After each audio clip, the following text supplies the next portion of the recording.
मैं विशाल कुमार और आप देख रहे हैं B mission TV YouTube channel को। आज हम आपके बीच एक सबसे ज़्यादा बड़ी खबर को लेकर हाजिर हुए हैं। बहुत ही ज़्यादा बड़ी खबर है। साधुवाद विधानसभा क्षेत्र के नगला केसरी वहाँ पर जो कि एक अम्बेडकर जी का पार्क बनाया गया है और जो कि सौंदर्यीकरण बहुत ही ज़्यादा अच्छी तरीके से हुआ गया है, जो कि डॉक्टर अम्बेडकर नवयुग के संघ जो कि एक संगठन है साधुवाद का और जिसके प्रेसिडेंट हैं मोनू जाटव जी और राजेश किंग जो कि वीडियो बाबू हैं। उन्होंने बहुत ही ज़्यादा अच्छी तरीके से सौंदर्यीकरण कराया है। लगातार आप स्क्रीन पर तस्वीरें देख पा रहे होंगे।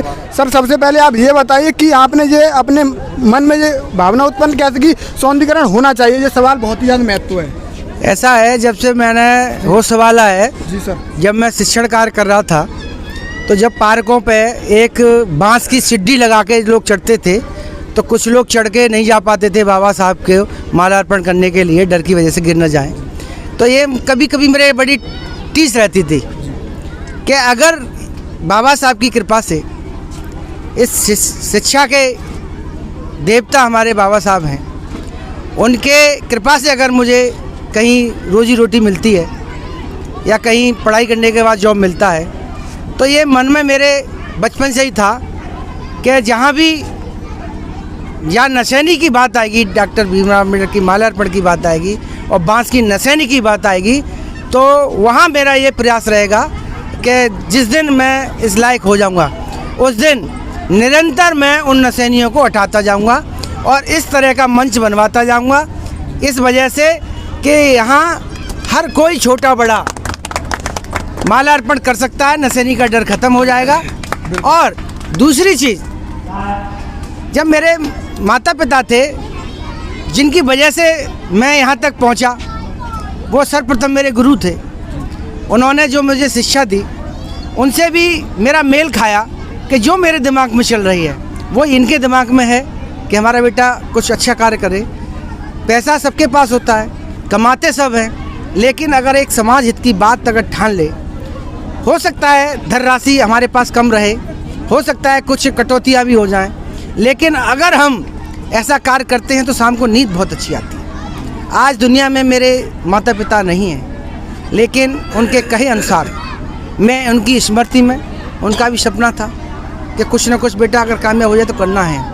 आज वो दोनों इस दुनिया में नहीं हैं। मैं नहीं जानता कि अंतरात्मा या कोई होता है, अगर वो कहीं से देख रहे होंगे तो वो अपने इस लाल पर कभी निराश नहीं होंगे और मैं उनकी स्मृति में ऐसे निरंतर कार्य करता रहूँगा।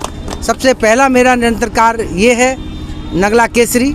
ये जो है मेरी जो कमेटी है डॉक्टर भीमराव अम्बेडकर संघ, जो मेरी रजिस्टर्ड कमेटी है भारत सरकार से, उत्तर प्रदेश सरकार से, उसके जो युवा पीढ़ी के जो लोग इसमें जो पदाधिकारी आए हैं उसमें मेरे प्रेसिडेंट हैं मोनू जाटव।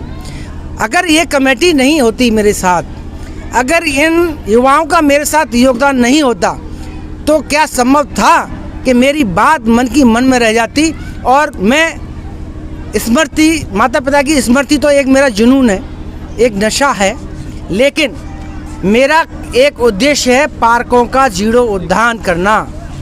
आज हम इतने सामर्थ्य हैं कि हम किसी से आगे हाथ नहीं फैला सकते, तो जब नहीं फैला सकते तो हमको कुछ करना चाहिए। इसी के एवज में ये मेरी स्टार्टिंग है। अगले मेरे जो 2 पार्क हैं सादाबाद शहर। कौन सा पार्क के विचार है? एक आगरा चुंगी पे मेरा जो है अम्बेडकर भवन बनवा रहे हैं हम, एक ऑफिस बनवा रहे हैं। किस प्रकार की रहेगी ये जो हमने नगला केसरी में जो गेट का मॉडल दिया है, जहाँ भी हम जीरो उद्धार कराएंगे पार्कों का, हमारी कमेटी जो उद्धार कराएगी उसमें मॉडल गेट यही रहेगा हमारा। और आने वाले समय में मैं आपको बता दूं कि हमें फर्श पर बैठ के मीटिंग करने की आवश्यकता नहीं है। इसी उद्देश्य से हमने आगरा चुंगी पर एक अम्बेडकर भवन बना रहे हैं, एक ऑफिस बना रहे हैं। उसके बाद जब हम उसका सौंदर्यीकरण करा देंगे तो उसके बाद हम अगला कदम मोहल्ला पोखरवाला में जाएंगे। जब हम ये तीनों पार्क हम जो है सुंदर बना देंगे, उसके बाद हम देहात में निकलेंगे। हमारी देहात की भी उपलब्धियाँ हम अभी बयान नहीं कर सकते जब तक हम लास्ट स्टेज पर न पहुँचा दें। इसी में मेरे बड़े भाई जिनकी देन है पार्कों में, इन्होंने अपना जीवन न्यौछावर किया है मिशन में, आज वो हमारे बीच हैं। वो बीच हैं हमारे रमेश चंद्र जाटव जी, मेरे बड़े भाई। मैं उनसे ये आग्रह करूँगा कि मुझे इतना हौसला साहस दें और हमारी युवा पीढ़ी को आशीष देते रहें, जिससे कि हम निरंतर ऐसा विकास करते रहें। इसी के साथ जय हिंद। बहुजन युवाओं से जो क्या अपील है आपकी इस दौर में? बहुजन युवाओं से मेरी अपील ये है कि सबसे पहले तो शिक्षा, अगर शिक्षा पे कमांड ला लेंगे हम तो हमारी आने वाली पीढ़ी भी निरंतर शिक्षा की ओर अग्रसर रहेगी। जब शिक्षा की ओर अग्रसर रहेगी तो नया विकास होगा तो उत्थान होगा। और इसी कमेटी में हम और भी बुजुर्गों को, युवाओं को, सबको जोड़ेंगे और हम सही सदस्य भी बनाएंगे और निरंतर इस कारवा को आगे बढ़ाते रहेंगे। इसी के साथ जय हिंद, जय भारत। राजेश किंग जी द्वारा जो सराहनीय कार्य किया गया उस मौके पर क्या कहना चाहोगे? देखिए, राजेश किंग जी जो भीमराव अंबेडकर नवयुग संघ की जो कमेटी बनी है, इसके जो अध्यक्ष हैं मोनू जाटव जी और इसके संरक्षक हैं का नाम राजेश किंग, ये बहुत ही सराहनीय काम किया है। और देखिए, बाबा साहब ने एक बात कही थी कि जैसे अभी हमारे राजेश किंग जी बता रहे थे कि शिक्षित बनिए, संगठित होइए और संघर्ष करिए। इसके साथ ही साथ बाबा साहब ने एक बात और कही थी, मुझे सबसे ज़्यादा उम्मीद थी पढ़े लिखे लोगों से, मुझे पढ़े लिखे लोगों से, तो मुझे सबसे ज़्यादा धोखा दिया तो पढ़े लिखे लोगों ने धोखा दिया। तो मैं बार बार धन्यवाद देना चाहता हूँ, जितने बार धन्यवाद दूँ वो राजेश किंग को दूंगा।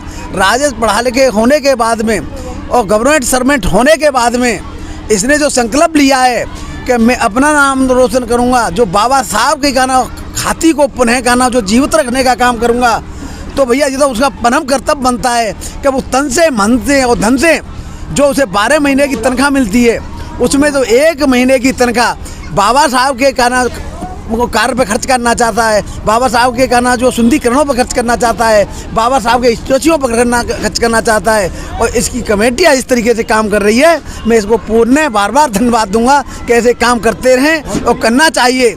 और भैया राजेश जी जैसे कर रहे हैं, राजेश किंग जो ऐसे पढ़े लिखे होके, अधिकारी होके अगर ऐसे काम कर रहे हैं, तो अगर ऐसे देश में और इस प्रदेश में अगर इस तरीके के अगर 10% भी लोग काम करें तो मैं कहता हूँ कि बाबा साहब के सपने साकार होने में देर नहीं लगेगी। बाबा साहब की जो बातें जो याद आती हैं, बाबा साहब ने कहा था कि मेरा जो कारवा मैं इसको बामुश्किल यहाँ तक लाया हूँ। भाई साथियों, मैं बड़े तुमसे रिक्वेस्ट करूँगा कि मेरे कारवा को आगे अगर न ले जा सके तो इसे पीछे मन जाने देना, इस कारवा को नहीं छोड़िए। तो छोड़िए नहीं, अगर राजेश किंग जैसे लोग, राजेश किंग जैसे आदमी ऐसे गाना जो संरक्षक अगर देश में 10% भी काम करें तो बाबा साहब के सपने को साकार करने में कोई देर नहीं लगेगी। जो बाबा साहब कहते थे, जो सदियों से जो दबे पितरे लोगों को न्याय नहीं मिलता था, कुर्सियों पर नहीं बैठ सकते थे, पानी पीने का अधिकार नहीं था, चलने का अधिकार नहीं था, बोलने का अधिकार नहीं था, ये आज बाबा साहब की देन है। आज जो हम बोल रहे हैं, ये कपड़े पहन रहे हैं, जो पानी पी रहे हैं, आज लड्डू खा रहे हैं, चाय पी रहे हैं, जो भी जो काम मिले, जो दलितों का सम्मान दिया बाबा साहब ने दिया। बाबा साहब ने अपना पूरा परिवार, पूरा जीवन समाज के लिए कुर्बान कर दिया। साथियों, तो मैं ये कहना चाहूँगा, राजेश किंग जैसे आदमी आए निकल के उस कारवा को करते रहें। जब तक हम जिंदा रहेंगे, हम अपनी बातों से, अपने काम से राजेश किंग जैसे आदमियों के साथ अब बड़ी सी बड़ी कुर्बानी देने के लिए तैयार हैं। और भैया जिन्हीं राजा अपनी बात को सर के साथ आप तत्पर हो 24 घंटे तत्पर, आधी रात तत्पर। अगली बात रखने के लिए जो कि डॉक्टर अंबेडकर नवयुग संघ के जो कि अध्यक्ष हैं मोनू जाटव जी, सर क्या कहना चाहोगे इस मौके पर? आपने जो सफल कार्य, वो सराहनीय कार्य किया इस पर मौके पर क्या कहना? सबसे पहले जय भीम, नवोदय जो हमारा कार्य है सौंदर्यीकरण का, ऐसे ही हमारा टारगेट है आगरा चुंगी वाले पार्क में ऐसे ही भव्य रूप से ऐसे ही कार्य किया जाएगा। आगे भी करते रहोगे? आगे भी करते रहेंगे। और अब होने वाले अब 4 से 10 दिन में समय लगे, जो चुंगी वाले पार्क में भी काम शुरू हो जाएगा। और क्या संदेश है युवाओं को? युवाओं को यही है कि शिक्षित रहें, संगठित रहें, संघर्ष करें और हमारे साथ आए कि जुल के हमारे साथ मौजूद थे जो कि राजेश किंग जी वीडियो जी और डॉक्टर अंबेडकर नवयुग संघ के अध्यक्ष मोनू जाटव जी और कई अन्य वक्ताओं ने अपनी बातचीत रखी। इस दौर में जो कि कोई भी सरकारी अधिकारी बाबा साहब डॉक्टर BR अम्बेडकर जी की तरफ मुड़कर भी नहीं देखता है, और उस दौर में राजेश किंग जी जो कि वीडियो हैं, उन्होंने एक बहुत ही ज़्यादा सराहनीय कार्य किया है। आप इस कार्य के बारे में कमेंट बॉक्स में अपनी राय दें, और ये बहुत ही ज़्यादा सराहनीय और आगे भी ऐसे करते रहेंगे। सर आपका बहुत बहुत धन्यवाद, जिस तरीके से आपने मिशन मूवमेंट को आगे बढ़ाने का ये संकल्प लिया है। जय भीम, जय भीम, जय भारत। और साथ में मेरे युवा पत्रकार विशाल जी का हार्दिक अभिनंदन, स्वागत। आप इस वीडियो को लाइक कीजिए, शेयर कीजिए, चैनल पर सब्सक्राइब कीजिए और कमेंट में अपनी राय दीजिए, जो कि बहुत ही ज़्यादा अच्छा कार्य किया है। इस वीडियो को शेयर अवश्य कीजिए।